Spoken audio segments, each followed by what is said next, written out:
no hay ningún problema. Hola, buenas tardes. Te doy la bienvenida a la clase número 6 del curso de hermenéutica de la Facultad de Estudios Superiores Acatlán en la carrera de filosofía. Si estás viendo esta clase grabada, te recuerdo que tienes que hacer un reporte de lectura que compense la falta del día de hoy. Si la estás viendo presencialmente por segunda vez, tú muy bien. Ok, vamos a empezar, chicos. El día de hoy vamos a hacer las siguientes cosas.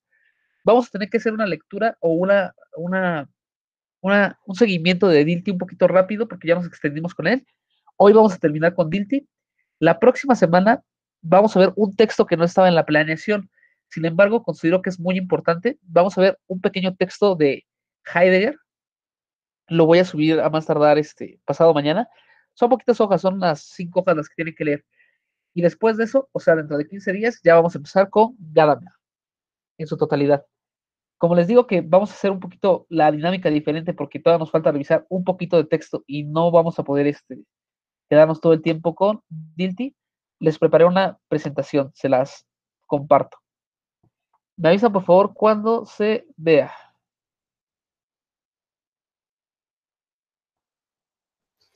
Ya se ve. Ya se ve. Excelente, déjenme aceptar porque alguien llegó. Ok, miren, vamos a empezar con la hermenéutica de Dilthey.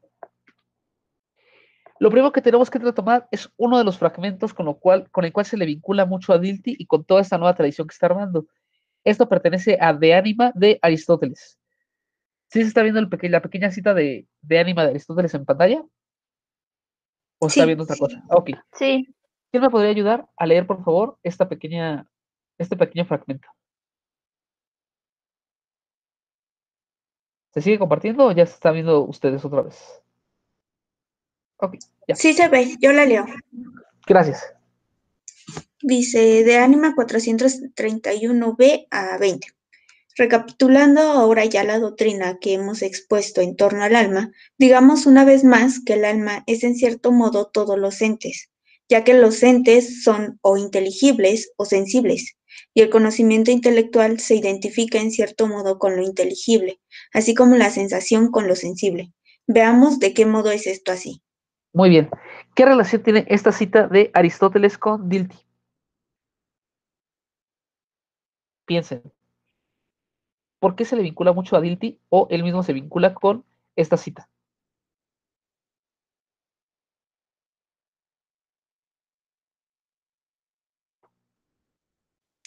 Por esa parte que dice que el alma es en cierto modo todos los entes, porque parece que está señalando a una naturaleza universal o común. Perfecto. Sí, tiene mucho que ver con eso. Cuando señala Aristóteles en esta parte que dice que puesto en torno al alma, digamos una vez más que el alma es en cierto modo todos los entes, se le relaciona con Dilthey porque para Dilthey todos los entes y toda la comprensión parte del sujeto que está viviendo. Y esto puede ser tanto inteligible como sensible, es decir, tanto espiritual como sensible. Las ciencias del espíritu y las ciencias puras en estricto sentido partirían del mismo punto, que es la comprensión. La comprensión va a permitir que se unan ambos puntos en una totalidad.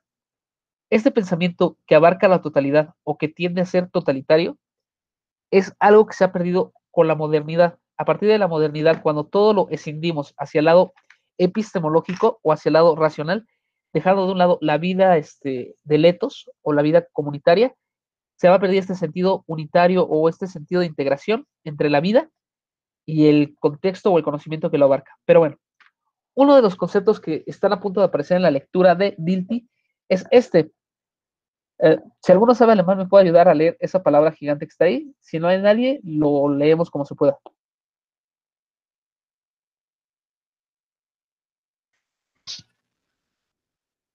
¿Nadie? No, ok, no hay ningún problema. Miren, esta palabra tiene muchos problemas de traducción, lo cual ya de entrada es un problema hermenéutico, pero esta palabra en alemán se puede traducir o se puede explicar de la siguiente forma. Conexión interconectada interdependiente. Es decir, no solamente hablamos de que la vida o que la esencia de la existencia es una conexión, sino que esta conexión de la cual hablamos al mismo tiempo está interconectada cada una de sus partes y cada una es dependiente una de la otra. Para poder explicar esta palabra o este concepto, les puse una pintura. o más bien un grabado. ¿Alguien sabe de quién o a quién pertenece este grabado?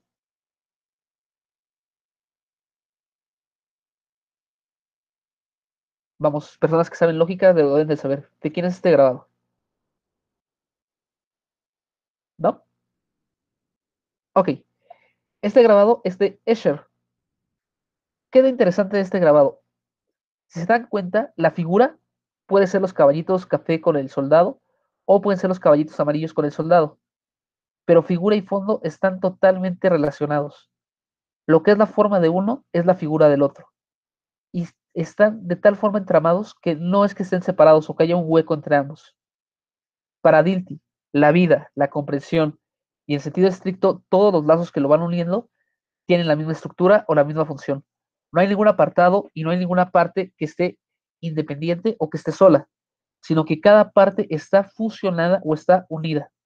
En otras palabras, la interpretación o la comprensión que yo puedo dar como sujeto particular de la vida está condicionada y está unida a la comunidad en la que vivo.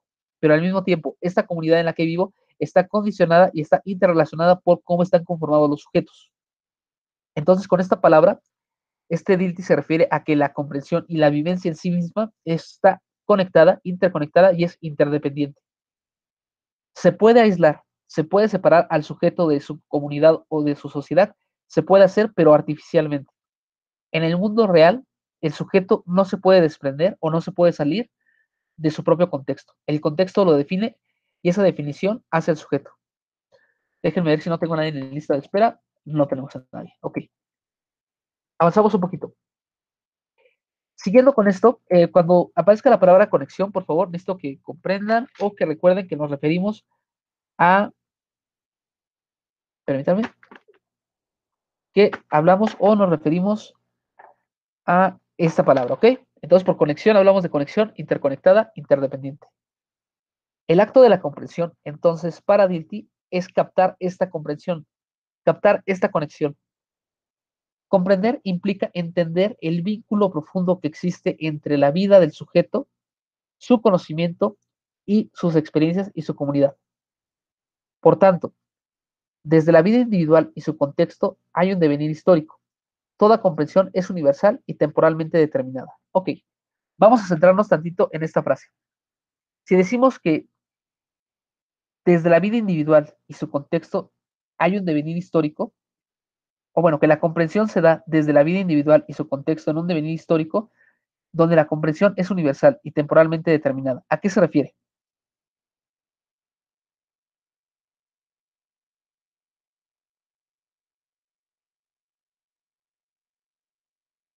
Piensen.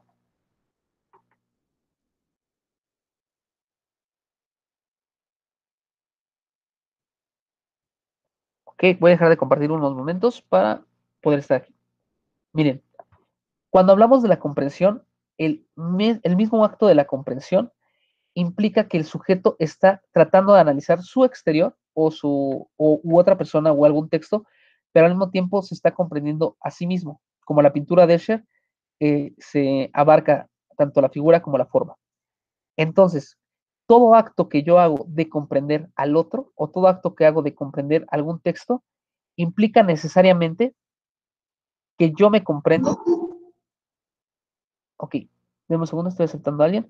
Todo acto de comprensión implica una comprensión de la totalidad y al mismo tiempo implica una comprensión o un vínculo, implica una comprensión o implica un vínculo con el todo, pero es históricamente determinado. ¿Por qué? Porque la comprensión se va a cerrar en cada instante o en cada momento que yo la voy planeando.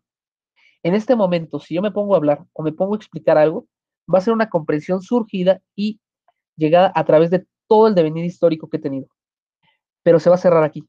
Mi universalidad se cierra en el momento que estoy viviendo. Dentro de 5 o 10 años, esa comprensión que estoy teniendo va a ser universal, pero históricamente determinada. En otras palabras, por comprensión, Dilthey está señalando una comprensión de carácter universal en el tiempo, en un tiempo determinado. Toda comprensión es universal en el momento en el cual es fijada, como una fotografía. Sin embargo, el devenir, que es la vida misma, va cambiando. Entonces la comprensión va cambiando dependiendo del tiempo. Cuando avancemos un poquito más, va a quedar un poquito más claro ese punto. Denme un segundo. Ok. El otro punto que tenemos en esta parte es que la comprensión es la captación de lo universal, delimitado por el contexto temporal, tanto universal como particular. Ok. ¿A qué me refiero con esto de delimitado tanto por el contexto temporal universal como particular? Vamos a partir primero. Díganme, por favor, en qué siglo vivimos actualmente.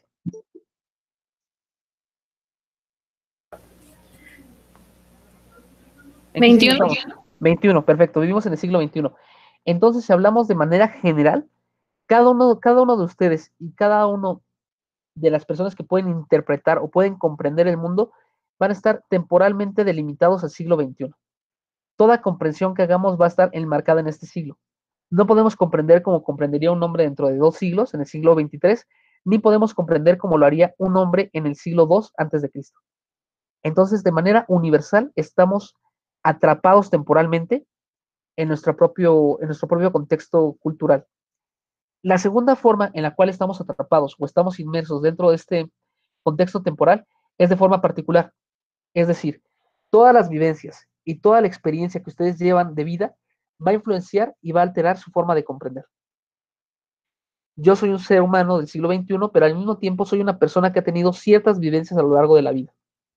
Y esas vivencias a lo largo de la vida van a determinar o van a coaccionar que mi comprender sea uno.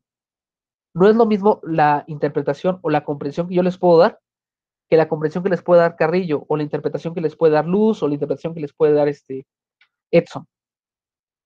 Van a ser comprensiones diferentes e interpretaciones diferentes partiendo de su propio contexto. Sin embargo, al ser todos parte de un siglo XXI, podemos decir o podemos señalar que tenemos una temporalidad que nos acerca un poco más que a otros siglos y por tanto nos podemos comprender un poco mejor. Por ejemplo, cuando iban a iniciar la carrera de filosofía, antes de iniciar la carrera, ¿qué textos habían leído o qué textos habían revisado de filosofía antes de estar en primer semestre de filosofía? Por su cuenta, no que les hayan dejado en la escuela.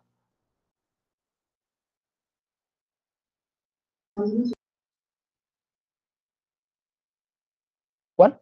La apología de Sócrates. Ok, la apología de Sócrates. ¿Qué otro?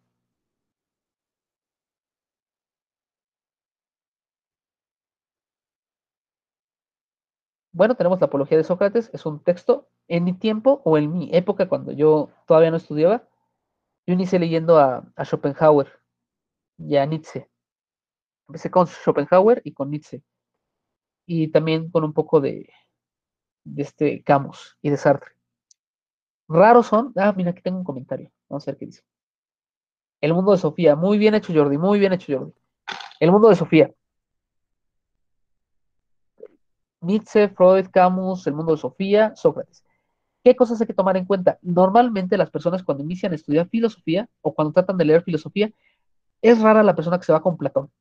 Mucho más rara la que se va con Genofonte o que se va con Pitágoras o con Protágoras. Normalmente empezamos con filósofos contemporáneos. Nietzsche, Freud, Marx, actualmente Zizek, Byung-Chul Han, u otros filósofos contemporáneos. ¿Por qué? Porque históricamente, aunque sus temas ya presuponen un bagaje cultural muy amplio, históricamente o culturalmente hablando, están más cerca de nosotros. Raros son los que se acercan directamente a los griegos. O también nos podemos acercar a los griegos, pero ¿quién de ustedes empezó leyendo filosofía con el libro del emperador amarillo de China? Es más difícil porque no es de nuestro contexto. Entonces, históricamente vamos a estar determinados por ciertas variables que van a guiar nuestra interpretación. Vamos a continuar un poquito para poder avanzar. Bienvenidos a los que acaban de llegar, perdón por no saludarlos. Hola, buenas tardes. Vamos a avanzar. Entonces, esta comprensión es la captación de lo universal, es decir, la captación de la realidad o del mundo, el cual está delimitado por el contexto temporal, la época en la cual les tocó vivir y por su vivencia personal. Ok. Dentro de todo esto surge la noción de tiempo, ya que el tiempo viene siendo como el fundamento, el sustrato o el piso desde el cual se va a levantar todo el proceso de la comprensión de Dilthey. A través del tiempo es donde surge la comprensión, porque en el tiempo estoy viviendo. A través del tiempo yo estoy viviendo actualmente en el siglo XXI, en la Ciudad de México, en medio de una pandemia. y mi comprensión va a partir desde allí. Por tanto, les puse una cita. Esta no la cita Dilthey, pero es muy pertinente. El hombre es la medida de todas las cosas. Protágoras. ¿Quién puede tratar de explicar o tratar de recordarme qué significa esa frase?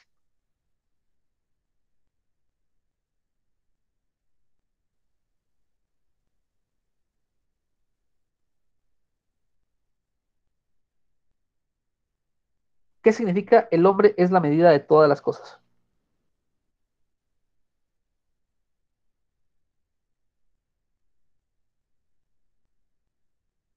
Vamos, bueno, vamos poco a poco, poco a poco. Protágoras pertenecía al grupo de los sofistas. Históricamente se nos ha enseñado que los sofistas estaban peleados con ¿qué filósofo?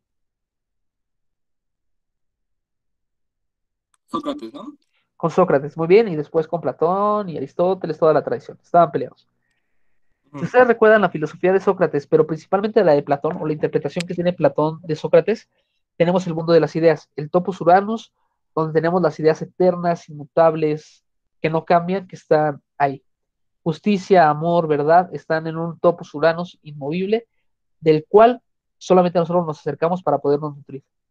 Los sofistas, por su parte, tienen frases o sentencias como esta: el hombre es la medida de todas las cosas. ¿Qué diferencia existe entre decir que en el topos Uranus está el concepto de belleza y que el ser humano se acerca al concepto de belleza, a decir el hombre es la medida de todas las cosas y por tanto la belleza va a depender de lo que el hombre considere bello? Pues es que hay una especie de relativismo, ¿no? Respecto a la concepción que se tiene de la belleza en ese aspecto. Yo Sí, lo totalmente. recuerdo por la oposición entre Fisis y Nomos, por ejemplo, ¿no? O sea, la Ok, ok. Fisis en ese sentido se refiere a la naturaleza, las cosas por lo que son, de manera necesaria, y el Nomos que establecen los sofistas es más bien nada la convención que hace el hombre respecto a la idea de belleza o de cualquier otro concepto. Tú muy bien. Quien te haya enseñado filosofía griega debe estar muy orgulloso en estos momentos. Ok, retomando ese punto, podemos ver lo siguiente. Si yo digo el hombre es la medida de todas las cosas, estamos hablando de un relativismo, totalmente. Un relativismo que normalmente se señala con el nomos, la ley, lo temporalmente humano, pero puede ser más grande. Y nos podemos ir a la siguiente forma, de la siguiente manera. Imagínense que tenemos dos botes con agua, ¿ok? En un bote de agua tenemos agua caliente y en otro tenemos agua fría. Muy bien. Metemos la mano en un bote de agua fría, luego la sacamos, bueno, perdón, cada mano la metemos en un bote. Después la sacamos y en medio hay un bote con agua tibia. Cuando metamos la mano en el bote de agua tibia, cada una de las manos van a sentir cosas diferentes. La que estaba en el agua fría va a sentir el agua caliente, la que estaba en el agua caliente va a sentir el agua fría, aunque sea la misma agua. ¿Por qué les menciono esto que van a decir, pues sí, eso ya lo vi con Big Bang? Ok, porque al decir el hombre es la medida de todas las cosas, es decir, que él es el punto, él es el referente, él es el sustento o la base desde la cual se va a construir toda experiencia. No podemos separarnos o no podemos escindirnos de nuestra naturaleza humana. No podemos decir, esto es lo que siento, esto es lo que sueño, esto es lo que aspiro y esto es lo que percibo. Somos seres que perciben y sienten al mismo tiempo. Estamos atrapados en nuestro cuerpo temporal. El hombre es la medida de todas las cosas, nos gusta o no nos guste, diría Protágoras. Pero bueno, regresando con la concepción del tiempo de Dilthey y para poderlo hilar con esta frase, tenemos lo siguiente. El tiempo se revela como el elemento trascendental del acto de la comprensión, así como el espacio lo es para el entendimiento. ¿Por qué? ¿Por qué el tiempo creen ustedes que se revele como el elemento trascendental del acto de la comprensión?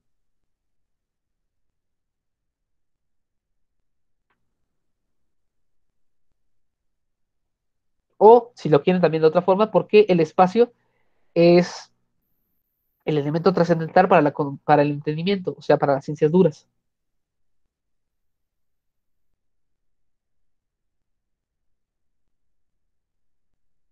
Hay una Yo frase. tengo menos Ah, una idea, dinos. pero no sé si sea como pertinente porque voy a mencionar a Heidegger, pero nada más por encima. No te preocupes, no te preocupes. Pues Dilthey, como pues ya hemos revisado en los textos, el proyecto que hace es intentar como agregar al proyecto kantiano de filosofía trascendental, de trazar los esquemas, estructuras necesarias del sujeto trascendental para cierto tipo de comprensión, como lo hace, por ejemplo, en la crítica de la razón pura, pero lo hace para las ciencias del espíritu, la comprensión histórica, y pues en última instancia para esta como Lebenswissenschaft, ¿no? Como esta ciencia de la vida, pero en sentido de vida, de vitalidad, de vivencia.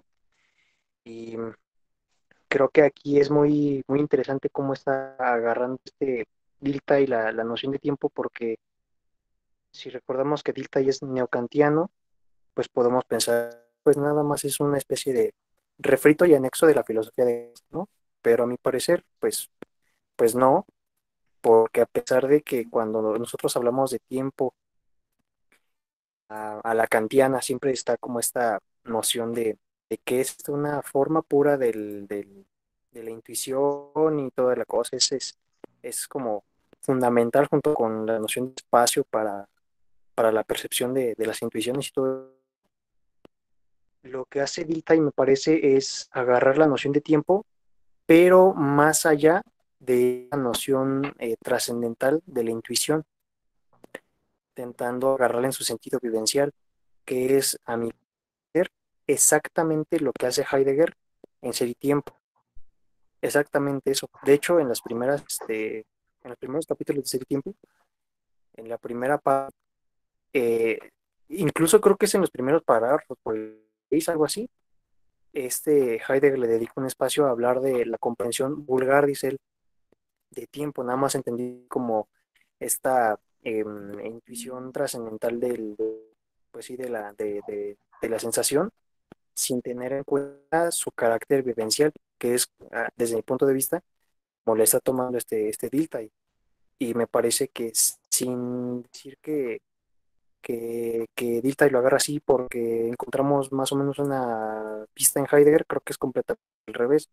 Debemos de primero tener en cuenta que toda la hermenéutica posterior agarra de Dilthey, aunque la autoría y el crédito, todo esto se le dé muchas veces a Heidegger. Entonces ¿Ok? creo que es eso, noción de tiempo en Dilthey, y aquí es como una especie de, no de añadido, pero sí como una pestaña desdoblada que a lo mejor no trabajó demasiado Kant. Muy bien, Carrillo. Sí, de hecho, aquí es un punto en el cual Dilthey se va a separar un poco de Kant. Porque bien, como señala Carrillo, en Kant tenemos el tiempo como una intuición pura del entendimiento junto con el espacio. Pero sin embargo, Dilthey no va a ver el tiempo como una medida, sino que lo va a ver en su carácter más vital, más esencial. Entonces, cuando dice que el tiempo se devela como el elemento trascendental del acto de la comprensión, a lo que se está refiriendo es que la comprensión se da siempre en procesos orgánicos de la vida. No es que me pueda separar de mi vida para poder comprender, sino que la misma comprensión se da en el momento vital de la existencia. Tenemos por eso el tiempo vida como el elemento principal, porque el momento que estoy viviendo o estoy surgiendo o estoy deviniendo en el tiempo, estoy comprendiendo. Es un acto que se da a la par. Por tanto, este tiempo es un tiempo vida, no un tiempo de reloj, no un tiempo de la física, sino un tiempo que se tiene que medir por medio del propio sentimiento y de la propia comprensión de uno mismo. En este caso se acerca mucho más el tiempo de Dilthey al tiempo de San Agustín que al tiempo de Newton. ¿A qué me refiero con el tiempo de San Agustín? Creo que ya lo habíamos mencionado, pero déjenme aceptar a alguien que acaba de entrar.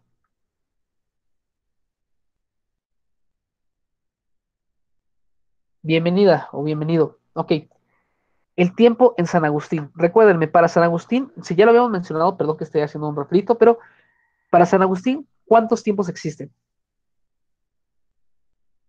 ¿Lo recuerdan o no lo recuerdan? ¿No lo vieron, no lo conocen, no lo trabajan? Ok, miren, para San Agustín van a existir dos tiempos. ¿Ok? Existe el tiempo presente eterno, que es el tiempo real, y es el tiempo de Dios. ¿Ok? En el tiempo presente eterno siempre, siempre, siempre es presente. Siempre estamos hablando de un hoy y de una hora. Por eso para San Agustín no podemos hablar sobre pasado, presente y futuro en Dios, porque para él todo está efectuando en el mismo instante. pasado, presente y futuro, pertenecen a una ilusión o a una segmentación del tiempo que se vendría siendo el segundo tiempo.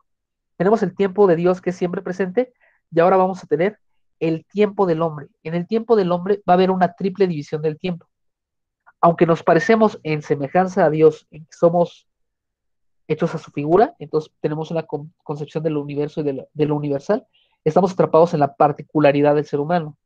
Entonces San Agustín va a decir que el tiempo se divide en tres. Por una parte vamos a tener el tiempo presente, y tenemos el tiempo presente, permítanme, tenemos el tiempo presente, presente. Tenemos el tiempo presente futuro, el tiempo presente futuro y el tiempo presente pasado. ¿Qué quiero decir con esto? ¿Por qué ustedes dirán, pues qué fácil, no? Nada más le puso la palabra presente y es lo mismo. No. San Agustín va a considerar que el tiempo presente pasado es el acto por medio del cual ustedes traen a la memoria el recuerdo de cosas que ya vivieron. Pero al momento de traerlo de la memoria del pasado al presente, en ese momento el pasado se vuelve vivencialmente el presente. Y dependiendo de su estado de ánimo o lo que estén haciendo, se va a transformar eso que vivieron en algo positivo o en algo negativo. Imaginen esto, ustedes le pegaron, le dieron un manazo a su hijo en la mano, así le pegaron, por, no sé, porque quemó a la sirvienta. Entonces le dan un manazo por quemar a la sirvienta. Si ustedes dentro de 2 años recuerdan ese evento y su hijo está muerto, en el momento que ustedes recuerdan ese evento del pasado y lo traigan al presente, va a ser modificado por la reciente muerte de su hijo. Y van a decir, no, pues no merecía que le diera el manazo porque no la sirvienta. Era la segunda vez que lo hacía, no se lo merecía. Pero si dentro de 2 años lo recuerdan y el niño sigue vivo y ha hecho una cosa peor, van a decir, no, desde el pasado yo ya sabía que iba a pasar esto y demás. Entonces el presente pasado es la reescritura de lo que ya vivieron a través del presente. Mientras que el presente futuro es la intuición o la premonición de qué es lo que va a pasar en el futuro partiendo de mi experiencia vivencial presente. Un escritor de ciencia ficción de hace 5 años, cuando se le preguntara cómo va a ser el futuro, podría imaginarse un apocalipsis nuclear X. Actualmente, un escritor de ciencia ficción que se imagine el futuro es muy probable que termine siendo influenciado por la pandemia actual. ¿Por qué? Porque la noción que yo tengo del futuro es afectada o es situada por el presente. Entonces San Agustín va a manejar que tenemos el presente futuro, que es cómo yo desde mi presente me imagino que van a ser las cosas. El presente pasado, que es cómo yo desde mi presente redescubro o reescribo el pasado. Y el presente presente, que es el momento en el cual yo me doy cuenta que me estoy dando cuenta que estoy hablando, o la conciencia. Este concepto de tiempo va a ser rescatado y va a ser retomado por Dilthey y por otros muchos autores. Entonces, cuando hablamos del tiempo para Dilthey, no hablamos de un tiempo seco o de un tiempo muerto, sino que hablamos de un tiempo que se presenta en la vivencia. El tiempo es vida y en la vida se da la comprensión. Entonces, para poder entender el tiempo y entender la comprensión, la interpretación y demás, tenemos que entender qué es la vivencia, porque sería como el elemento, como el átomo, como la partícula, como el punto de anclaje de todo lo que podemos hablar de la comprensión. Y por otra parte, tenemos que explicar la autobiografía, que es como el conjunto o la estructuración de vivencias de un sujeto. Vamos a ver. Primero tenemos que distinguir entre la vivencia y el presente. ¿Qué es lo que hace diferente? Bueno, primero vamos a analizar el presente y después lo vamos a contraponer con la vivencia para que quede un poco más claro. El presente lo podemos entender como es lo que ya nos espera. Está enmarcado entre el pasado y el futuro. Es decir, el presente vendría siendo como un anclaje, un punto de partida desde el cual voy a analizar todo. A partir de este momento es el presente. Todo lo que ha pasado anteriormente es el pasado, todo lo que va a pasar hacia adelante es el futuro. El presente se vuelve neutral, en el sentido de que solamente es un punto en el cual voy a tomar de base para tomar la explicación futuro o pasado. La noción del presente se vuelve desde este punto, no, de un segundo. Ok, la noción del presente, por tanto, se vuelve como neutral y a partir de esta vamos a configurar toda vivencia. Dilthey va a señalar que ver al tiempo o ver al presente simplemente como el punto neutro de la realidad es uno de los mayores errores de interpretación que podemos hacer. Porque el presente tal cual, o como él lo denomina, la vivencia, nunca es neutral. Siempre va a estar afectada por distintas cosas. Primero, ¿qué es la vivencia? La vivencia se da antes de darse cuenta de la autoconciencia. Creo que la clase pasada nos pellizcamos las manos, si no, pues luego se las pellizcan, pero la vivencia se da antes de darse cuenta. Déjenme buscar una imagen para poderse explicar más fácil. Ok, ¿a qué me refiero con que se da antes del darse cuenta? La vivencia no es que tú pienses qué es lo que pasó en el pasado o qué es lo que pasó en el futuro, sino que al mismo momento que tú estás viviendo algo, lo estás comprendiendo, o sea, no se dan separados, están unidos. Ya casi lo encuentro, denme un segundo.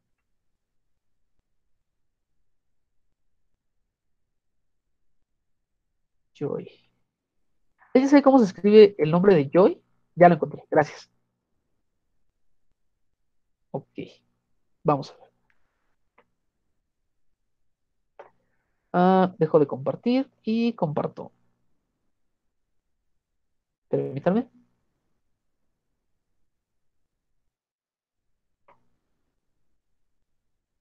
Ok, quizás conozcan este meme, a mí me gusta mucho utilizarlo para explicar muchas cosas, pero necesito que me digan cuando lo vean.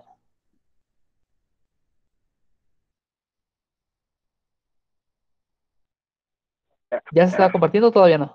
Ya se ve. Muy bien, Sí. miren, el darse cuenta o la autoconciencia es este proceso en el que Joy recuerda cómo estaba viendo, cómo estaba pensando, ¿ok? Este es el proceso de la autoconciencia, pero este es un segundo momento. La vivencia se parecería más a esto, ¿ok? La vivencia viene siendo al momento en el cual tú estás viviendo algo, lo estás comprendiendo al mismo instante. Se da de forma inmediata y no está separado. Sientes hambre al mismo tiempo que tienes hambre. Estás enojado al mismo tiempo que estás enojado, bueno, que sientes que estás enojado. Se da al mismo tiempo. En un segundo momento, ya cuando comprendiste esto y regresas sobre tu pasado, ya tenemos esta imagen de yo y en la cual ya tú racionalmente puedes explicar o puedes analizar tu pasado. Sin embargo, este es un segundo momento. La vivencia se parece más a esto, es el momento preciso en el cual te están pasando las cosas. En este no existe diferencia entre la sensación y la racionalización. En ambos casos se va a dar al mismo tiempo. No es que ustedes de repente un día vayan por la calle y vean a una persona que les gusta y digan, oh, creo que me he enamorado, qué bello es el amor, es maravilloso. No, al momento que ustedes ven a la persona, sienten la emoción, sienten la sensación y la están viviendo, se da a la par. La separación conceptualizadora o conceptualizada ya es un proceso posterior. Digamos que la vivencia va más por el lado de Apolo de Nietzsche que por el lado, digo, por el lado de Dionisio de Nietzsche que por el lado de Apolo. Pero bueno, aquí les pongo algunos ejemplos. Si se está triste, no existe una división entre la razón y el sentimiento, sino que se razona desde la tristeza. Aquí dejamos de tener una razón neutral, una razón objetiva y tenemos una razón que siempre está siendo afectada por algún sentimiento o alguna sensación.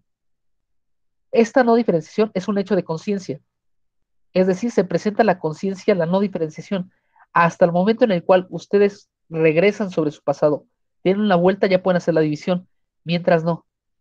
Es decir, la vivencia es una unidad en la presencia dentro del flujo temporal. Es el pequeño momento o el pequeño anclaje en el cual ustedes pueden vivir y sentir el tiempo, si se da en todo instante.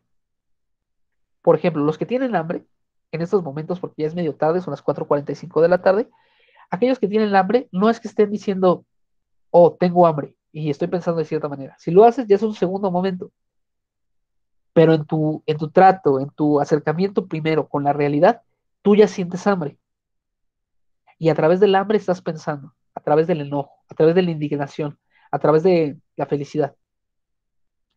¿Qué diferencia, y este es uno de los puntos principales que va a estudiar Dilthey, qué diferencia existe entre abordar la estructura de un texto, de una escritura, de algún documento desde la vivencia y la noción del presente? Si la abordas desde la noción de presente como punto fijo que divide el pasado del futuro, lo que vas a tener o lo que vas a sostener es una falsa neutralidad. Y en esa falsa neutralidad se te pueden ir muchísimos vicios ocultos que no te estás percatando. En cambio, si tú admites o aceptas de entrada que estás siendo afectado en tu vivencia por lo que te está ocurriendo orgánicamente, vas a tener un mejor punto de anclaje para poder llevar a cabo las cosas. Ok, vamos a avanzar un poquito para explicarlo. Ya saben, dudas, preguntas, las mencionan y las vamos checando. Miren. Ok, ok, ok. Perdón. Ya. En tiempo concreto, este es otro de los términos de Dilthey. La vivencia no es neutra, sino que carga todo lo vivido e incluso toda proyección a futuro. Solo es posible desde la estructuración interna del tiempo concreto. Ok, ahorita explicamos esto. Toda comprensión se da por el acto concreto del intérprete. Por tanto, todo acto de comprensión es un acto de reconstrucción del sujeto frente al objeto de la vivencia. Es decir, en cada comprensión o en cada acto de interpretación se va a dar en un tiempo concreto. Ejemplo, la clase que estamos teniendo el día de hoy se está llevando a cabo en el mes de noviembre del año 2020. Es un tiempo concreto. ¿Qué importa que sea un tiempo concreto que el individuo que está profiriendo la explicación está siendo afectado por su tiempo? Está en medio de una pandemia, está en su casa, hace frío, tiene sueño, tiene hambre, tiene una serie de afectaciones que lo van a particularizar. Y esta particularización no solamente va a ayudar a explicar el pasado, sino a dar una proyección sobre el posible futuro. Y eso lo hacemos cada uno de nosotros. En cada momento del tiempo se va a congelar momentáneamente para dar una interpretación del mismo. Y en este acto de la comprensión hay una reconstrucción del sujeto frente al objeto. Es decir, dado que yo soy una vivencia o yo soy una persona que está viviendo el mundo, todo acto de comprensión que yo hago hacia el exterior se va a reflejar en mi interior. Si yo estoy leyendo a Bergson, yo estoy leyendo a Bergson y estoy enojado y leo a Bergson, esa misma lectura de Bergson me va a enseñar o me va a explicar algo sobre mi propio enojo. Me está autodefiniendo. O más neutral si lo quieren. Si quieren quitar las emociones, las quitamos.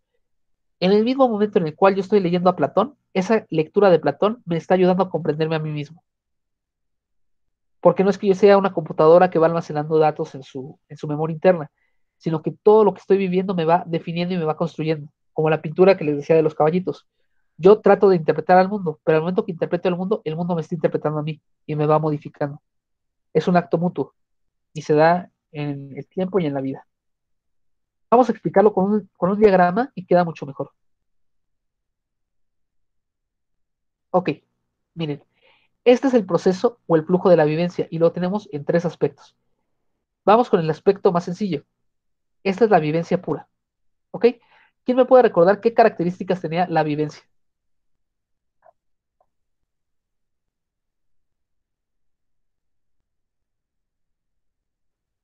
Como diría Dora la exploradora, esa es una muy buena respuesta, chicos. ¿Qué otra tienen?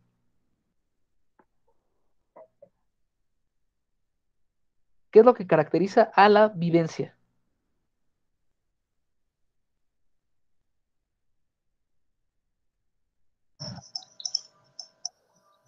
¿Es la antesala de la conciencia? Bueno, autoconciencia. Muy bien, sí, la vivencia es la antesala de la conciencia y en la vivencia se van a presentar al mismo tiempo lo que estoy pensando con lo que estoy viviendo. O sea, se da en un todo orgánico.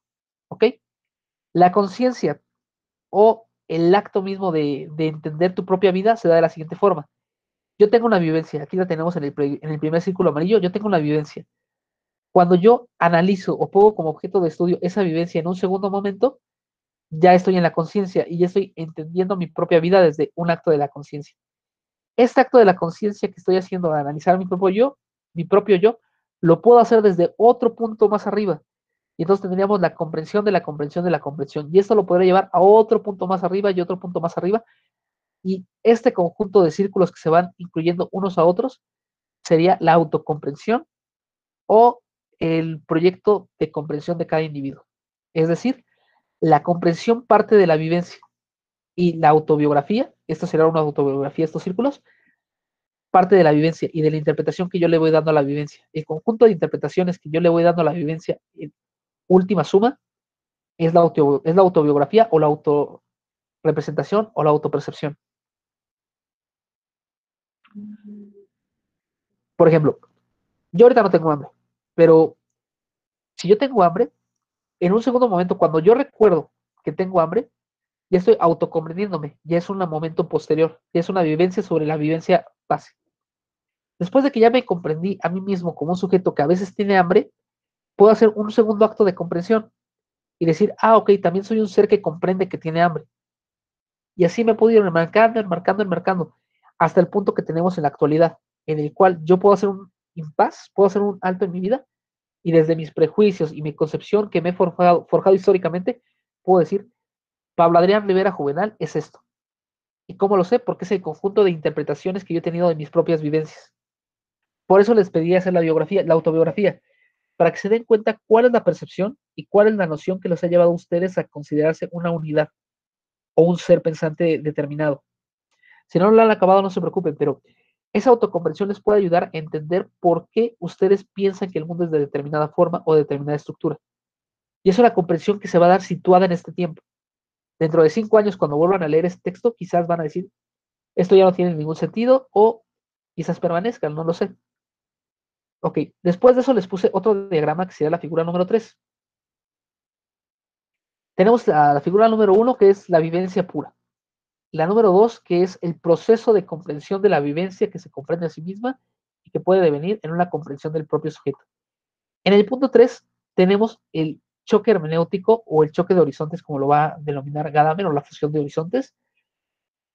Y aquí podemos entender o podemos ver cuál es el proceso por medio del cual yo me voy a acercar a comprender otro texto u otro autor. A través de mi círculo de vivencias propias, que sería el círculo más grande amarillo, a partir de todo lo que he vivido, todo lo que he experimentado, tengo ciertos prejuicios y ciertas esferas que se van cerrando un poco más hasta que llego al momento presente en el que lo estoy leyendo, que sería el verde, ¿ok? En el momento verde en el cual yo ya llevo una comprensión de qué es lo que he vivido y qué es lo que he hecho, en este momento me encuentro con el objeto o me encuentro con el mundo exterior, que es la otra persona. El problema es que en esta parte que estoy comprendiendo a la otra persona, tengo que hacer un proceso hermenéutico para salirme de estas esferas que me comprenden, para tratar de acercarme a sus esferas y tratar de ver cómo se vincula lo que él está viviendo y lo que él experimentó con lo que yo he vivido. Y a través de ese punto se puede dar la comprensión. Vamos a explicarlo con un ejemplo para que no sea tan confuso. Yo estoy viendo una serie, digamos, estoy viendo Breaking Bad. ¿Llegaron a ver Breaking Bad? No, nadie ha visto Breaking Bad. No, no mucho. Sí, No, 2 veces. 2 veces, ok. Ok. A mí me gusta mucho más Better Call Saul, pero está bien. Vamos a cambiar de serie, ya que no les gusta ese, ¿qué les parece? Malcolm. ¿Sí han visto Malcolm? Sí, sí, Sí, como 10 veces. Sí, de hecho, me gusta mucho decirle eso a mis alumnos de la prepa. Las antiguas culturas, los griegos, los romanos, se forjaban leyendo y releyendo la Odisea, la Ilíada o la Eneida, y nosotros con Malcolm, entonces ahí va nuestra cultura. Pero sí, yo también lo he visto como 20, 30 veces. De hecho, ahorita la estoy viendo otra vez. Ok, digamos que el círculo rojo, o toda esta parte de los círculos rojos, es un capítulo de Malcolm, ¿ok? En particular vamos a tomar el capítulo en el que Malcolm se mete con la novia de Reese, ¿ok? Entonces aquí tenemos el punto exacto del capítulo en el cual Reese descubre que Malcolm le está haciéndole infiel con su novia, o algo así. Este es el punto de comprensión que tenemos del capítulo. Lo que tenemos objetivamente es una imagen en la cual un actor está metiéndose con una actriz representando un proceso de infidelidad. De nuestro lado tenemos que hacer la reconstrucción. Si yo toda la vida he considerado que la infidelidad es mala, todas mis vivencias me han llevado a considerar que es mala. Mis normas sociales, mi comprensión de qué es lo correcto, me dice que es malo. Y yo en el momento presente me acaban de ser infiel. En el momento que yo vea el capítulo de Malcolm, me voy a enojar y me voy a identificar con Reese. y voy a decir, ok, lo que pasa es que ese maldito desgraciado, bla, bla, bla, bla, bla. Ahí mi comprensión del capítulo o mi comprensión de ese pequeño texto está siendo alterada totalmente con todas mis vivencias. Lo que tendríamos que hacer es un impasse y analizar el texto y ver qué es lo que está pasando. Ya sabemos cómo se siente Reese porque nosotros lo hemos experimentado, pero tratar de comprender por qué Malcolm lo hizo, por qué los otros personajes que aparecen ahí hicieron lo que hicieron. Y a través de toda esa comprensión, podemos comprender nosotros mismos un poco más. Y de esa manera, quizás después de ver el capítulo de Malcolm, en el cual hablan de la infidelidad, poder decir, ok, yo no soy infiel, no me gusta hacerlo, nunca lo voy a hacer, pero creo comprender que la persona con la cual me engañó mi novia no lo hizo por ser un desgraciado, sino que lo hizo porque él quería o él sentía amor hacia la otra persona y lo hizo. Fue un acto imprudente, fue un acto sin pensar, pero fue un acto que puedo entender y puedo comprender. Y a través de ese punto se abre la comprensión. O bueno, vamos con una serie que ustedes conozcan y que es mucho más fácil de explicar. ¿Llegaron a ver He-Man? No. No, No, pues no, ¿verdad? No, ¿de Sí. qué le estoy hablando? Ok, gracias. Gracias, Boomer. Ok, miren, los que sí vemos He-Man, También yo. ok, gracias. Miren, los que vimos He-Man, si no, buscan en el internet para que lo vean, siempre era lo mismo, era una historia en la cual pasaba algún evento y al final había una lección y ya llegaba He-Man y decía, eh, hemos visto que es malo suplantar personas con robots, lo cual también puede pasar en el acto, bla, bla, bla. Pero en los capítulos de He-Man se daba el proceso de la comprensión explícito. Te dan una situación dada, digamos, el robot es atacado por He-Man de forma injusta. Y al final del capítulo te decían cuál era el acto de comprensión que tú tenías que llevar a cabo. Y te decían, mira, así como el robot fue injusto, tú también eres injusto y ya lo puedes entender como niño. En teoría, en realidad creo que nos trataban como medio mencitos. Pero bueno, vamos a avanzar un poquito con nuestros diagramas. Entonces, el acto de la vivencia parte de lo particular más esencial, que es el mismo hecho de vivir, a la comprensión del hecho de vivir, a tratar de comprender al otro, al ajeno a mí para vivir. Y todo esto es posible porque tenemos un sustrato o tenemos, según Dilthey, un elemento en común, que serían las características que nos unen como especie. Yo puedo entender lo que siente otra persona que odia porque es inherente a mi naturaleza humana el odio. Entonces, todo ser humano que odia, yo lo puedo entender porque yo también odio. Entonces, el odio en sí mismo es un acto que compartimos entre todos. Y simplemente analizar al otro nos va a permitir, oigan, creo que se me está yendo la voz. Ok, y entender al otro nos va a permitir ver cómo funciona, pero todo eso se permite porque partimos de un punto en común, que sería este cuadro blanco. Que yo comprenda al otro y que me comprenda a mí, parte de que todos tenemos un sustrato común, que es nuestra naturaleza humana. Ok. La autobiografía. Desde entonces, les decía, la vivencia es lo que tú vives en el momento. La autobiografía es la unión de todos los elementos que hemos visto. Según Dilthey, la autobiografía es el más elevado de los actos literarios, pues en él el sujeto se autocomprende, realizando la tautología de la comprensión. Ahorita explicamos eso de la tautología. Se da en otras manifestaciones, perdón, vamos a explicar una vez. ¿Por qué se da una tautología de la comprensión? Porque Dilthey decía o señalaba que a través de los actos o a través de los gestos, a través de los signos exteriores, podemos entender lo que pensaba o lo que consideraba el autor. ¿Sí se acuerdan, no? Que decíamos, ok, si una persona tiene el ceño fruncido, entonces ese signo exterior me recuerda a mí que está enojado porque es un acto de comprensión. Okay. La autobiografía tiene la característica de que los signos con los cuales está siendo escrita están ya refiriéndose directamente al acto de la propia vida del autor. Entonces vuelve una tautología, porque a través de la hermenéutica vamos a analizar un texto que nos habla sobre su propia existencia, decía en sí mismo. Mientras que otras manifestaciones deben rastrear cuál es el sentido del autor, la autobiografía lo deja explícito, deja sentado de antemano que lo que está buscando es mostrar el sentido del autor. Por tanto, la autobiografía es el elemento literario y de las ciencias sociales más fuerte para Dilthey, porque a través de él podemos entender cómo el autor se autoconcibe a sí mismo. Es como un oroboro, como una serpiente que está mordiendo su cola.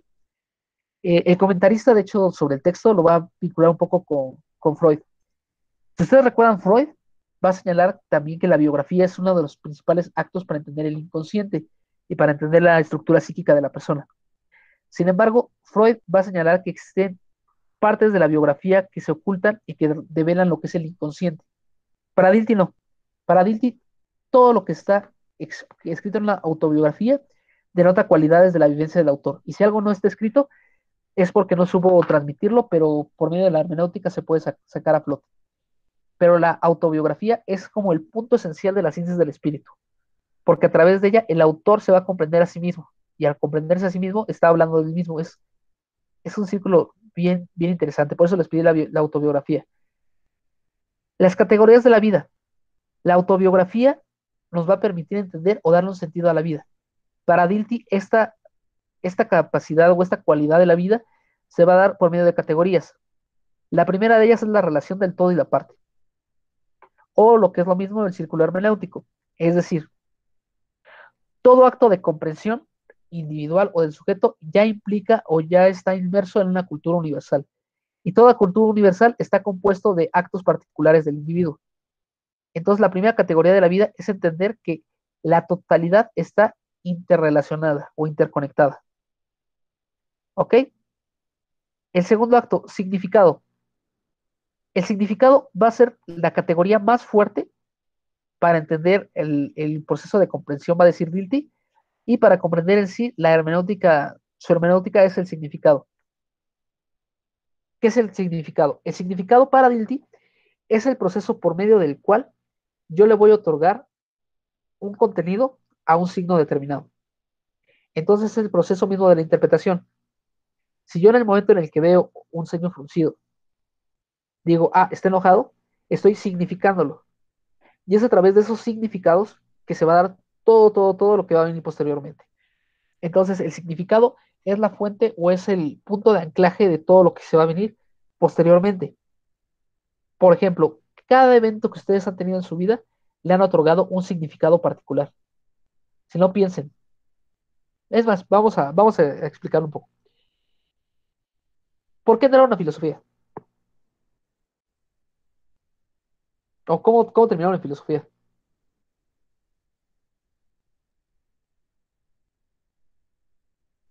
Un día despertaron y ya estaban inscritos.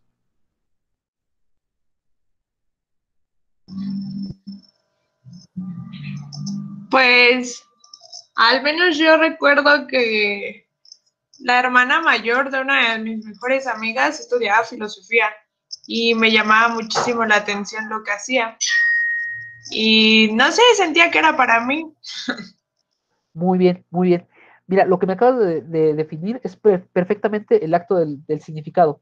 Un acto o un evento en la vida, nosotros le otorgamos un significado, un sentido de qué es lo qué relevancia tiene o qué importancia tiene, lo llevamos a cabo. Entonces, toda reconstrucción que hacemos del pasado se va a dar por medio de los significados que les damos a las cosas. Por ejemplo, yo creo que ya les había comentado, pero yo también estudio Derecho. Entonces, cuando yo estudiaba filosofía, siempre recordaba a mi maestro de filosofía. Y pasaron como 5 años recordando a mi maestro de filosofía. Y cuando me preguntaban, ¿por qué estudias filosofía? Yo les decía, es que siempre me interesaron estos temas. Una historia muy parecida. Siempre me interesaron estos temas, siempre me parecieron muy interesantes. Y un día mi profesor de filosofía me dijo, tú estás capacitado para meterte a la carrera de filosofía. Deberías de intentarlo. Y entonces yo lo entendí y dije, lo voy a intentar. Y ya, me metí. Ese fue mi discurso por 5 años. ¿Qué pasó después? Después decidí meterme a estudiar Derecho. Y el significado de mi vida ya cambió. Históricamente fue modificado. ¿Por qué? Porque de mi caja de los recuerdos traje otra vivencia pasada, que era mi profesor yo estudiaba en un bachilleres.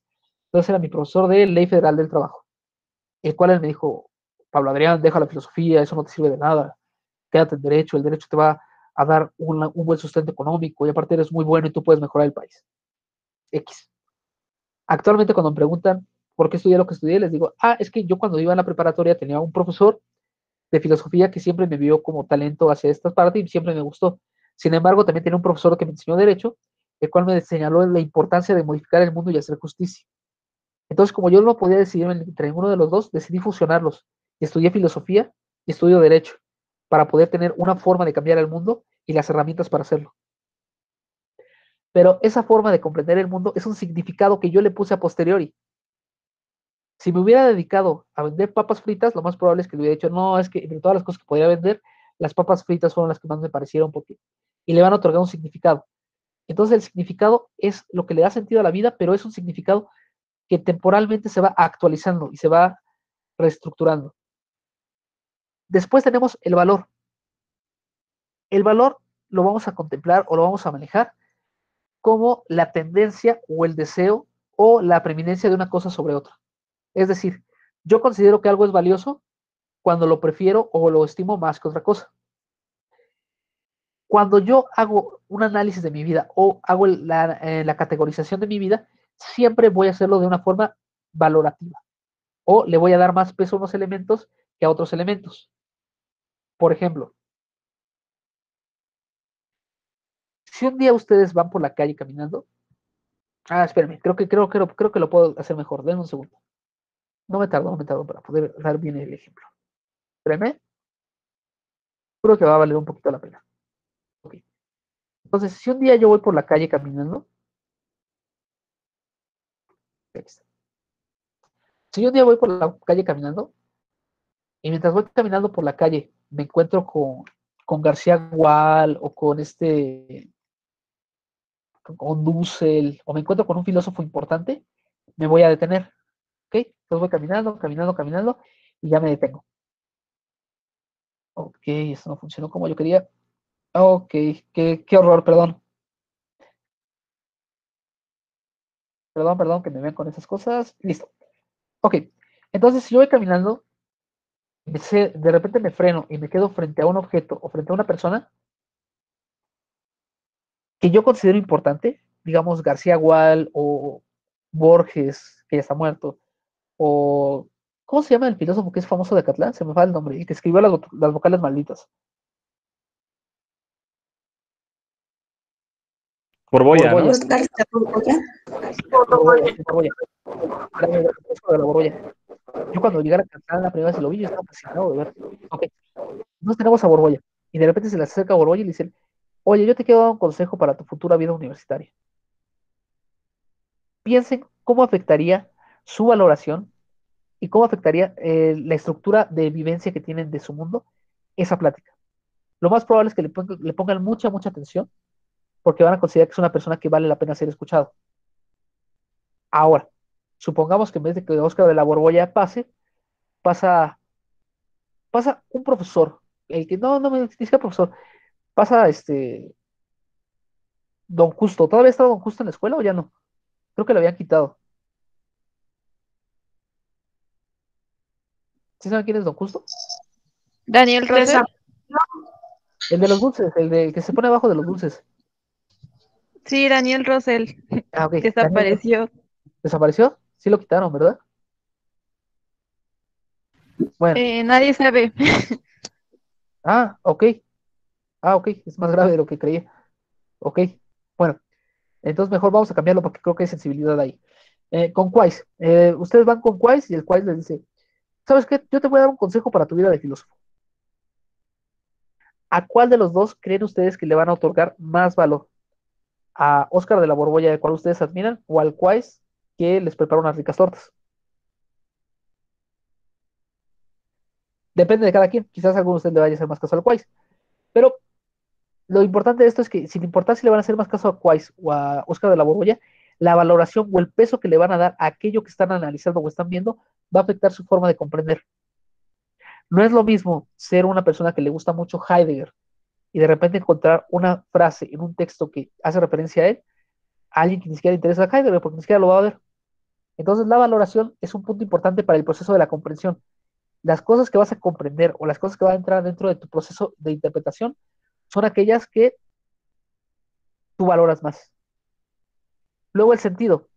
Ya tenemos un significado que es darle como una, una definición a las cosas. Un valor que es qué tan fuerte o qué tan pesado tienes para ti la opinión o el hecho que está ocurriendo. El sentido. El sentido es la dirección o es la intencionalidad que tiene el objeto o la circunstancia. Ejemplo, si una persona le regala una rosa, ustedes pueden entender que el significado es que la persona quiere congraciarse con ustedes.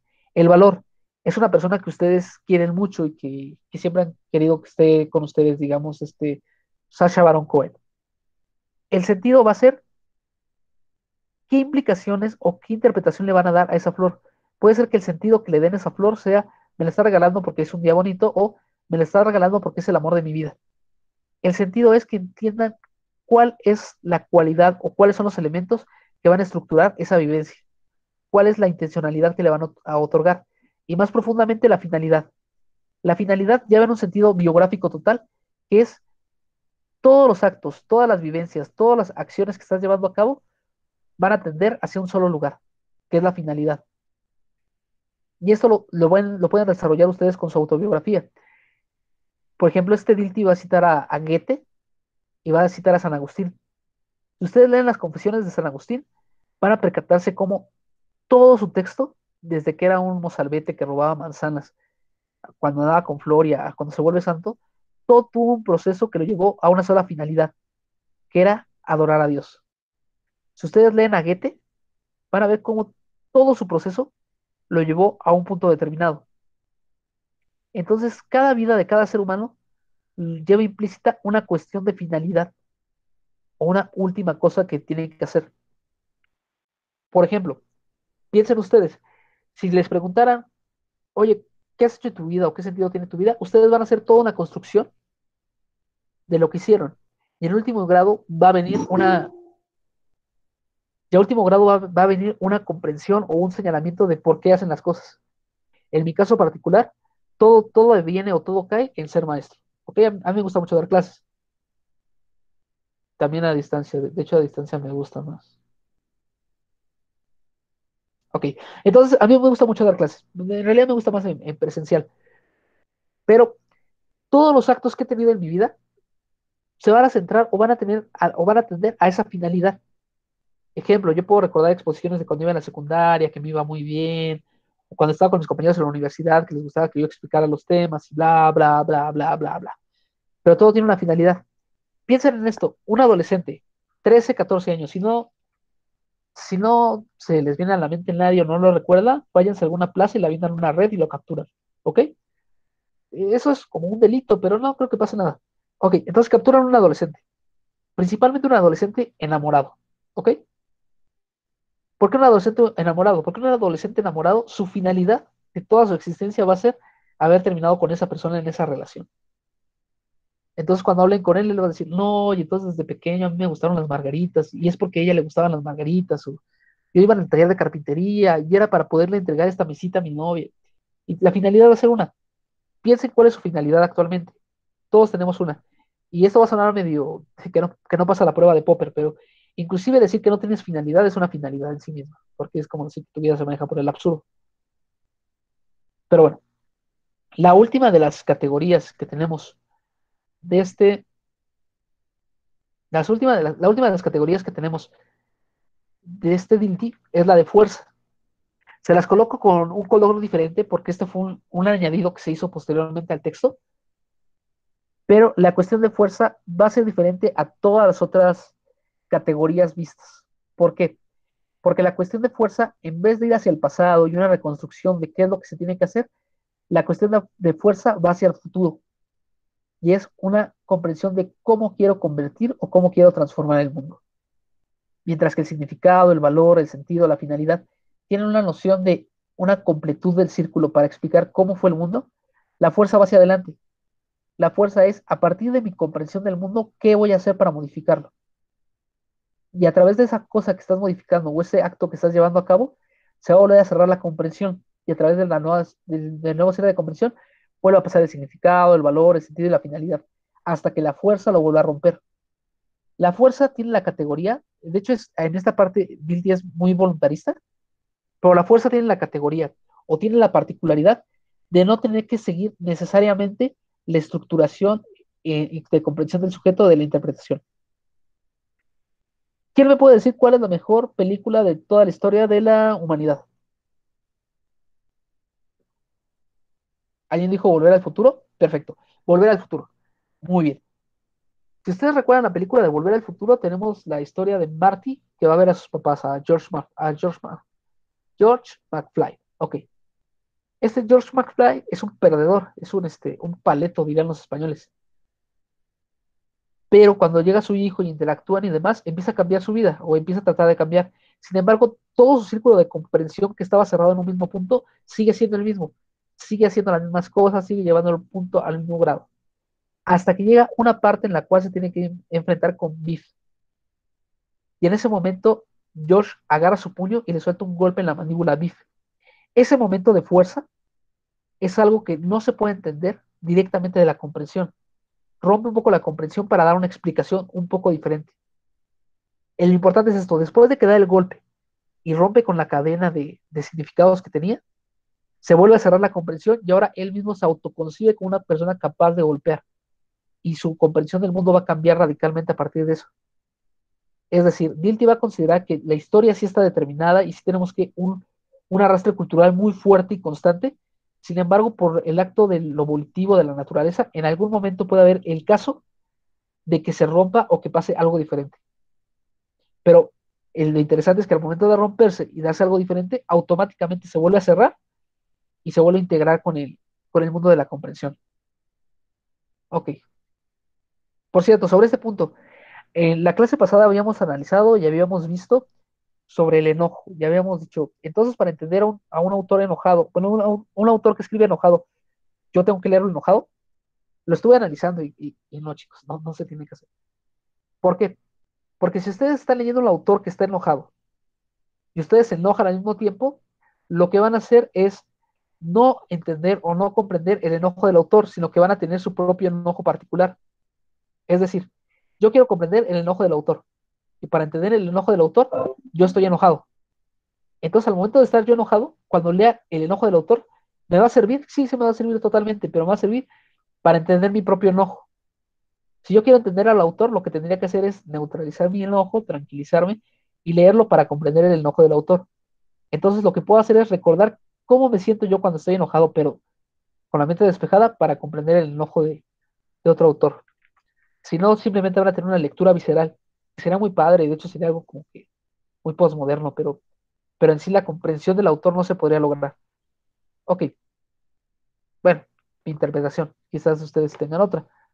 Veamos. Déjenme compartirles otra vez y vamos aquí. Las categorías de la vida son estas. Entonces, la vivencia es lo que configura la vida o la autobiografía de cada persona. Pero cada vivencia va a pasar por este filtro de categorías. Digamos, yo tuve una vivencia en la cual una persona me dio, bueno, fui a la tienda y compré unas papas y me dio 2 pesos de cambio. El significado es que me dio mi cambio. El valor es nulo porque es un acto que llevo a cabo todos los días. El sentido nada más es un sentido comercial. Y la finalidad no hay ninguna finalidad, nada más fui a la tienda. En cambio, si yo soy una persona de piel negra en medio del Upper Cave y yo voy a una tienda y pido unas papas a un hombre blanco y me las entrega y me da el cambio por primera vez, el significado de ese acto es un acto de rebeldía, es un acto de dignificación de la persona. El valor es altísimo porque está valorando la propia dignidad del ser humano. El sentido es que ha cambiado el mundo y la finalidad es buscar la igualdad entre las razas. Pero cada vivencia va a tener un valor y una cualidad determinada para cada uno de ustedes. Por ejemplo, los dos podemos ir a ver una película de cine, digamos Beethoven, podemos ir a ver Beethoven, la película del perrito al cine, y uno de ustedes cuando ve el significado lo que puede ver es, ok, un perro y su familia. Valor, pues ninguno, es una película basura. Sentido, pues es un sentido de la amistad, del amor, X. La finalidad, pues pasar el rato, entretenerse. Y ya. En cambio, otra persona que ve la misma película puede ver el significado. Esa película significa o simboliza la relación que yo tengo con mi perro que acaban de matar. El valor es altísimo porque al ver la película yo recuerdo a mi perro muerto. El sentido es recordar la importancia que es tener a los perros y la finalidad es un tributo a mi perro. Entonces, esto va a cambiar radicalmente dependiendo de cada una de sus vivencias particulares o de su comprensión propia. Ok, para entender esto, este Dilthey lo va a manejar por medio de algo que llama manifestaciones de la vida. Es decir, cómo voy a captar o cómo voy a entender la vida a través de de las manifestaciones o de lo que se presenta. La primera de ellas es el lenguaje. El lenguaje entendido como logos, como palabras, como discurso. Dilthey va a señalar que el lenguaje no es en sí mismo una vivencia, sino que simplemente es lo que hay de objetivo en el texto que se me va a interponer. Ejemplo, si yo tengo un texto que dice la manzana es roja y me voy solamente por el puro lenguaje, yo puedo entender la manzana es roja, no es que tenga que interpretar o evidenciar nada, simplemente estoy diciendo la manzana es roja. Y es como lo más neutral que puedo entender, puedo sacar la etimología de las palabras, puedo sacar cada una de las características, pero en sí no es una vivencia, nada más es como el trabajo filológico detrás de la palabra. Esta es la primera manifestación. La segunda manifestación es como acción, es decir, las acciones, los comportamientos, los cuales tienden a una finalidad. Entonces, si alguien escribe la manzana es roja, ya lo analizamos gramaticalmente. Ahora la pregunta sería es, ¿qué sentido tiene que alguien haya escrito la manzana es roja? ¿Cuál fue la finalidad? Puede ser que alguien haya escrito la manzana es roja para señalar o decir un ejemplo, o puede ser que hayan puesto la manzana es roja para acentuar que él quería una manzana verde. O puede ser que alguien diga la manzana es roja para decir simplemente eh, un hecho de la realidad. Pero aquí el hecho como acción o como finalidad implica entender ya no solamente las palabras, sino el por qué se están profiriendo o por qué se están diciendo las palabras. Por último, la última manifestación que tenemos es la expresión de una vivencia. No solamente una acción que estamos viendo, sino tratar de entender el proceso vital que llevó a una persona a decir tal cosa en tal evento. Aquí hablamos de la vida práctica y son las que van más allá, perdón, falta un acento, y son las que van más allá de todo lo demás. Por ejemplo, si yo les digo a ustedes, el día de hoy estoy triste, si yo les digo, el día de hoy estoy triste y les voy a reprobar, si yo de ustedes les digo, el día de hoy estoy triste y los voy a reprobar, lo podemos analizar gramaticalmente y decir, ok, es lenguaje español, está diciendo, está utilizando la función fática, no sé, podemos poner muchas cosas. En un segundo nivel, a nivel de acción, podemos decir, el maestro dijo, hoy estoy triste y los voy a reprobar. Entonces la finalidad de la acción es amenazarnos de que nos va a reprobar si no hacemos lo que quiera. Y ya hay una mayor comprensión porque no solamente hay un texto, sino que hay algo que va a pasar con ese texto. Y por último tenemos la vivencia, la cual va un poquito más allá y es, ¿por qué el profesor señala que está triste y que nos va a reprobar? ¿Qué es lo que le pasó o qué es lo que le ocurrió en la vida para llegar a un punto en el cual tiene que a amenazar a unos adolescentes de que va a reprobar? ¿Será que es verdad lo que dicen en el pueblo de que su esposa le pega cuando está ahí y por eso viene a vengarse con nosotros? Ok, no lo sé. Por cierto, ese es de Pink Floyd. Pero bueno, regresamos. Como expresión de la vivencia de la vida. Esto se puede dar de los tres elementos o de las tres formas.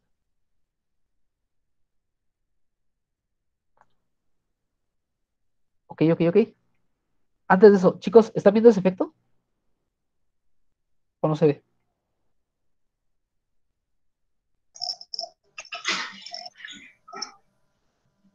¿Se ve o no se ve? Sí, Ok, bueno, ese efecto iba a estar en todas las diapositivas, pero soy un anciano y no lo supe poner. Pero imagínense que todas las diapositivas tuvieran ese efecto. Antes de avanzar a la siguiente pantalla, no, vamos a avanzar una vez. Ok. Ahora, Dilthey va a decir que existen formas de comprender. Tenemos las formas bajas de comprender y las formas elevadas. Las formas bajas van a ser las dos primeras y las formas superiores van a ser las siguientes. La primera forma de comprender que va a señalar Dilthey es la comunidad originaria. ¿A qué se refiere con la comunidad originaria? En la comunidad originaria se refiere al sustrato o al sustento, a la base, que va a servir de fundamento a toda comprensión, la cual se da de manera natural en toda persona que nace en una sociedad. Se caracteriza porque la expresión y lo expresado son uno mismo. En la comunidad originaria, la comprensión es directa, porque la expresión y lo expresado son lo mismo, o lo efectuado y el efectuante no están separados, están unidos. Vamos a ver.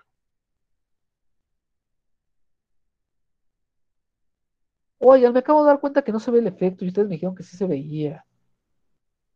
Ok, qué triste. Bueno, regresamos. Ahorita les pongo la imagen. Miren, entre la Sí se ve. comprensión, ¿sí se ve?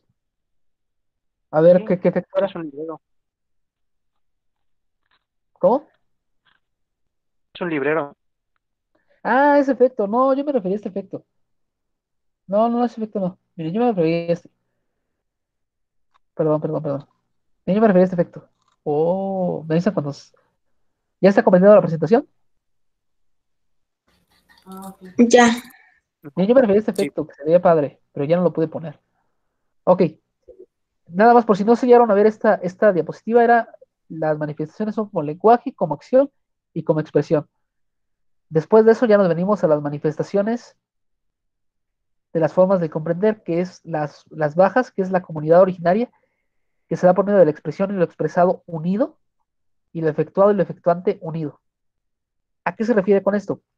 En la comprensión base o en la comprensión elemental, la expresión y lo expresado no se diferencian porque la distancia histórica que existe entre ambos efectos es nula, o sea, es cero. Y como es cero, cualquier persona lo puede entender. Por ejemplo, si yo hago este gesto, ¿qué entienden o qué comprenden? ¿Que tiene sueño? Que tengo sueño, exacto. ¿Por qué? Porque partimos de un mismo sustento biológico, social, cultural e histórico que nos maneja igual. Entonces la comprensión se da al instante, no necesitan haber una mediación, o no tiene que haber nada que haya de fondo entre el mismo acto. ¿Ok? Cuando te vas alejando o te vas separando del acto de comprensión primigenio de tu propia comunidad, es cuando vamos a entrar a las formas elevadas. Pero en este primer momento, en la comprensión base o elemental, el signo y el significado es el mismo, o se entiende totalmente. Levantar la mano en la Ciudad de México, en medio de la calle, es un signo inequívoco de que quieres pedir un camión. Entonces, ahí no hay un proceso hermenéutico profundo si eres de la Ciudad de México. Si ustedes son de un estado que no tiene metrobús, no sé, creo que Chiapas no tiene metrobús. Bueno, si ustedes son de un estado que no tiene metrobús, bueno, por ejemplo, en Lagunas, Oaxaca, donde yo vivía, no había metrobús.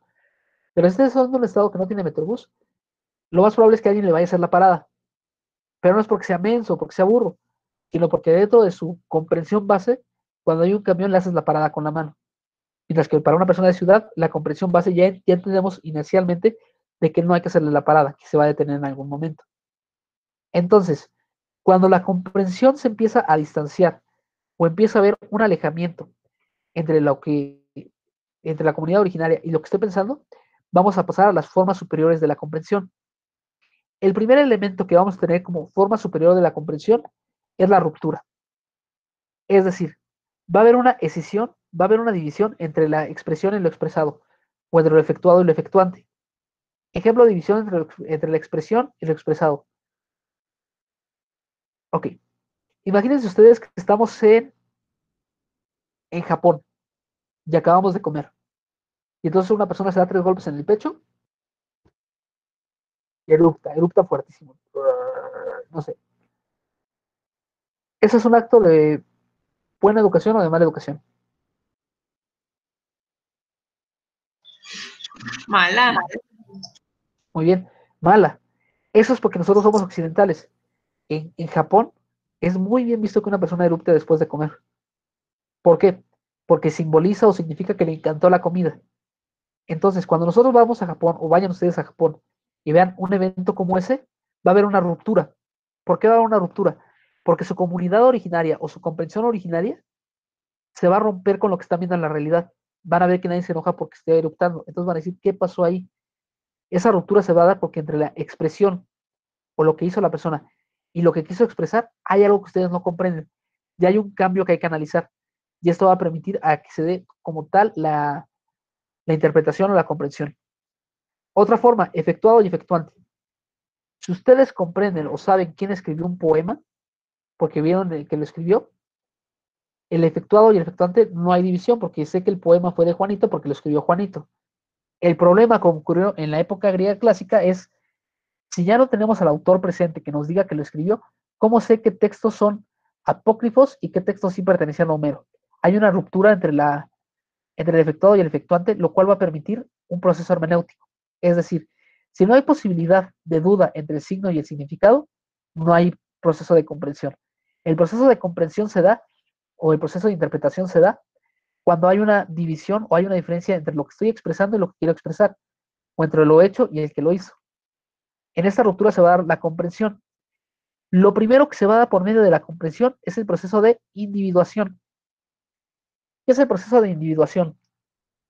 Ya que yo comprendo que hay una ruptura entre lo expresado y entre la expresión y lo expresado, ya que yo entiendo que hay una división, primeramente va a haber un proceso de individuación, es decir, yo me voy a comprender a mí mismo en cierta medida para entender que eso es diferente a mí. Una persona en Japón erupta y yo me sorprendo de que nadie se enoje. Entonces hay un proceso de comprensión propio en el cual yo digo, ok, dentro de mi cultura, dentro de mi país, eruptar es malo. Quizás ustedes no se habían dado cuenta porque siempre lo daban por hecho, pero en ese momento dicen, en mi cultura es un acto de falta de respeto eruptar. Ya me estoy comprendiendo, me estoy individualizando. Soy diferente de lo que es el otro. Después de esto, ya ustedes comprendiendo que para ustedes es una falta de respeto, el siguiente paso es preguntarse, ¿por qué el otro no es una falta de respeto si para mí es algo que me ofende?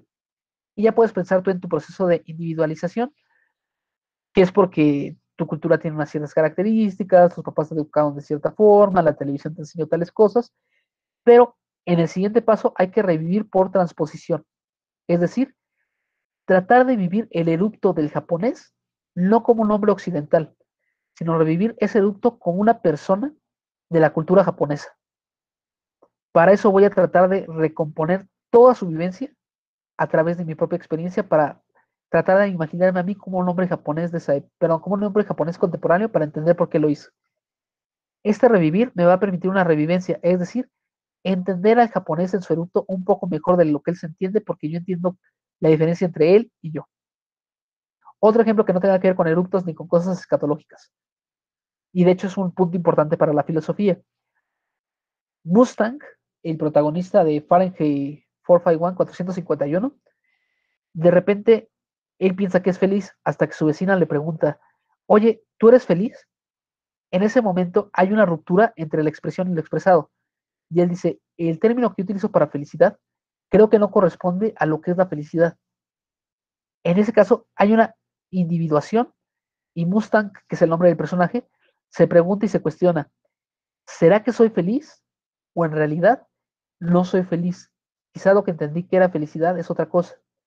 Después revive por transposición y a través de la lectura lee textos antes de quemarlos. Recuerden que en Fahrenheit quemaban los libros. Lee textos antes de quemarlos y digamos lee el banquete de Platón. Y por medio de la lectura del banquete de Platón y darse cuenta de la otredad que existe, puede decir, ok, esto que está así, yo también lo pude haber vivido, yo también pude haber pensado algo así, y entonces lo va a revivir. Ya no lo va a vivir como un hombre griego, sino que lo va a vivir como una persona que no sabe si es feliz o no en este mundo imaginario. De esta revivencia va a ocurrir el carácter revividor de la comprensión, es decir, una nueva vida al texto. No es que lo esté analizando otra vez para entender al autor, sino que a través de esa nueva lectura y yo apropiarme de él, me estoy entendiendo a mí, pero desde una nueva posición, que abarca tanto al autor como a mí y nos supera, nos trasciende. Ok, todo esto que les acabo de mencionar es el proceso por medio del cual se comprende. Por último, lo que va a señalar Dilthey es que este proceso hay que llevarlo a cabo a través del comprender técnico, es decir, la interpretación. Ya que tengo todos los elementos dados y todos los elementos planteados, ahora lo que toca hacer es poderlos entablar o establecer para que otros los comprendan. Pero sobre esto del carácter revividor de la comprensión, me faltó un pequeño aspecto.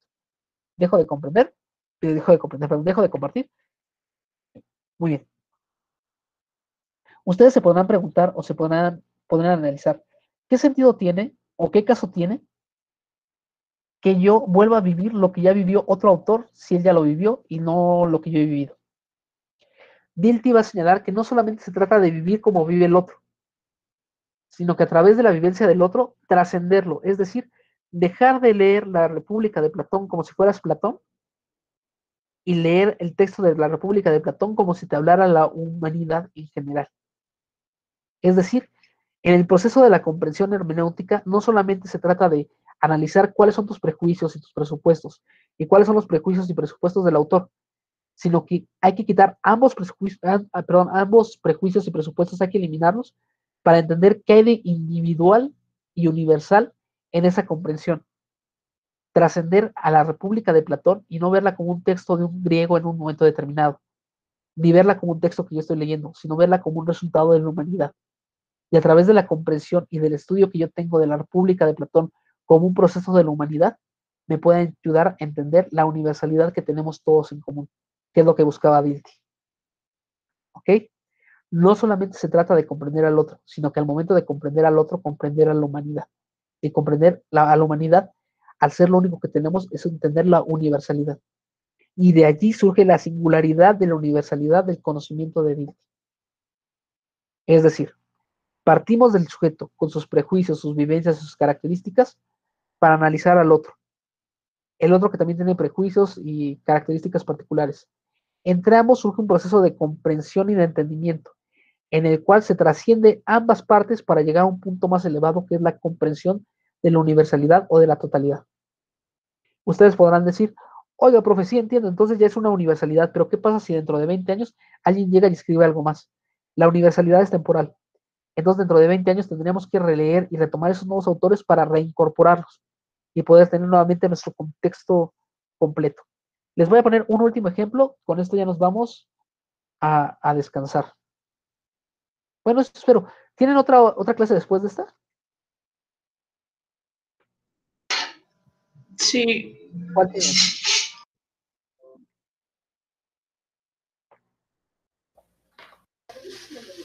¿Qué clase tienen después de esta?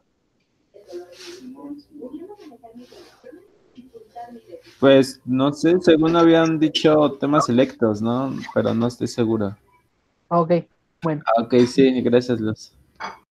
Ya he dicho temas selectos. A ver, vamos a ver. Es que lo escribieron. Temas selectos. Gracias, Luz. Ok. Entonces, miren, con este ejemplo ya nos vamos para que tomen una agüita o algo así y se relajen. Ya habíamos visto los diferentes tipos de arte, ¿verdad? ¿O no los habíamos visto?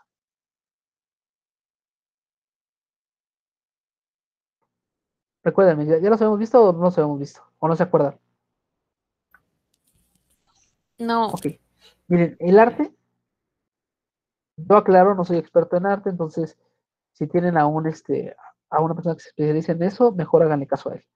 Pero miren, un valorador de arte, y ahí sí puedo hablar con toda seguridad, un valorador de arte va a considerar que existen los diferentes niveles de arte. Aquí, de hecho, hay muchos. Ok.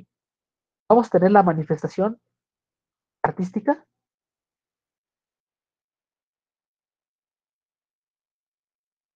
Vamos a tener la manifestación artística. Vamos a tener la obra de arte.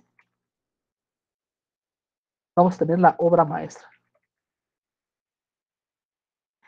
¿Qué diferencia tiene cada una de ellas? La manifestación artística la podemos hacer cualquiera de nosotros. Pueden agarrar una hoja de papel y dibujar pueden dibujar un pepinillo, pueden dibujar algo, y esa manifestación artística puede estar aquí. ¿Qué es lo que caracteriza a la manifestación artística? La manifestación artística es que el sentimiento o la emoción que despierta al espectador solamente se da en el sujeto creador. Solamente se da en el yo. Es como cuando ustedes escriben sus poemas todos bonitos y los mandan a cursos y después les dicen que perdieron. Si no les ha pasado, a mí sí. Entonces, la manifestación artística se centra en el yo. ¿Por qué? Porque en el proceso hermenéutico, las personas que leen ese poema no se van a identificar, no van a encontrar nada en común y no va a haber un proceso de identificación, de valoración o de encontrar una característica que nos completa a todos. Solamente queda en él. Entonces ahí no pasa. La obra de arte, que sería el segundo tipo de arte, es un arte que ya despierta la emotividad y ya despierta la sensibilidad de las personas. Aquí podemos hablar hasta de un oroxo o de un plátano en la pared pegado. ¿Qué es lo importante de la obra de arte? Que no solamente afecte a la persona que lo realizó, sino que afecta a la comunidad. ¿Y por qué afecta a la comunidad? Porque ha entendido cuál es la comprensión hermenéutica dada en su tiempo, o cuáles son las cosas que valora la gente en su tiempo, y al mismo tiempo ha logrado transmitir por medio de su arte una parte de la sensibilidad o de la emotividad esencial a cada uno. A través del arte de esta persona, no solamente se explicó sus propios sentimientos para sí, sino que explica el odio, el amor, el coraje o algo para los demás. Por ejemplo, sus series favoritas, las que ustedes quieran, no sé, La Reina del Sur o, o The Good Place, la que ustedes quieran, estaría en este nivel, porque despierta un cierto tipo de emoción o un tipo de reacción que trasciende al autor y a ustedes mismos y les habla un poco más sobre algo que es en común a todos.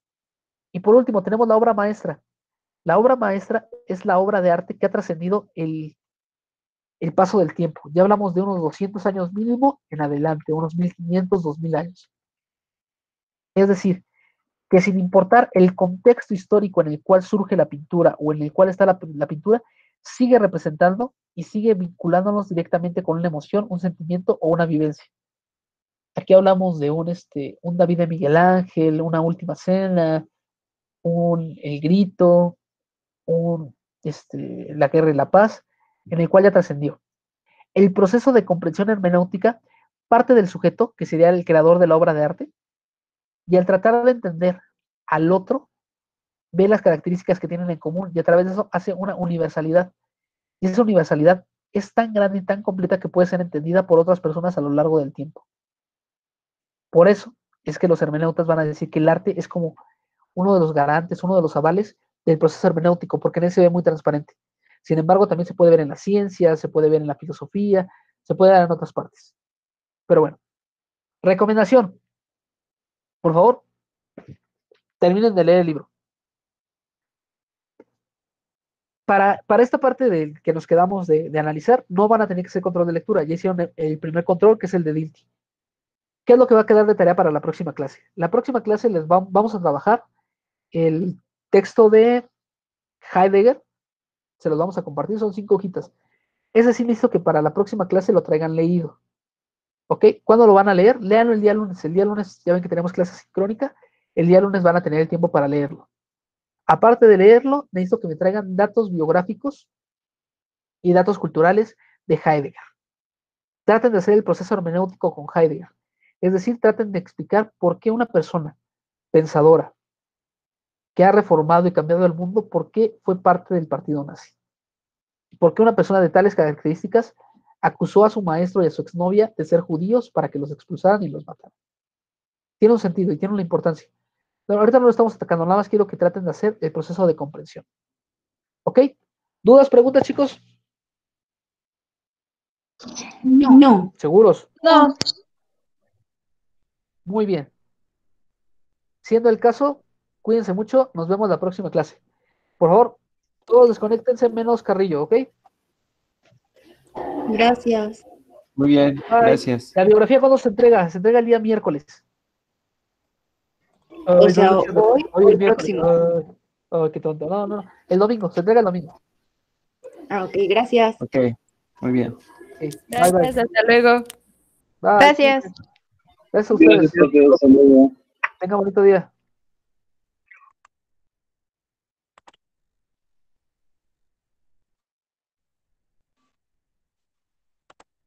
Muy bien, Carrillo. Estoy esperando. Ok, ya somos todos. Carrillo, ¿me escuchas? Sí, lo escucho. Muy bien. Vas a tener una tarea súper importante para la próxima semana.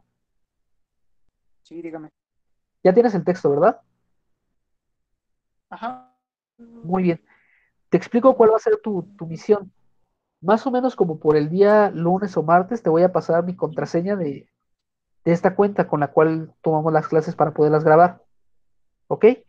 Te voy a pedir que Ajá. tengas mucha Sí. discreción porque aquí tengo todos mis papeles de la prepa y me pueden hasta correr si se pasa algo, ¿ok? Sí.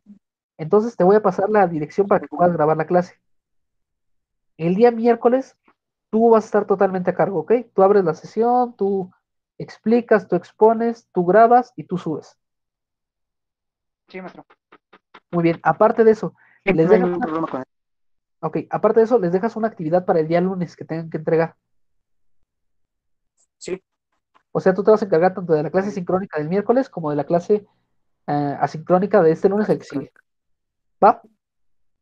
Yo no me voy a Sí, conectar, maestro, no hay problema. yo no me voy a conectar, te la voy a dejar Claro, totalmente maestro. y después checamos cómo te fue con tu grabación, ¿va? Sí, maestro. Va.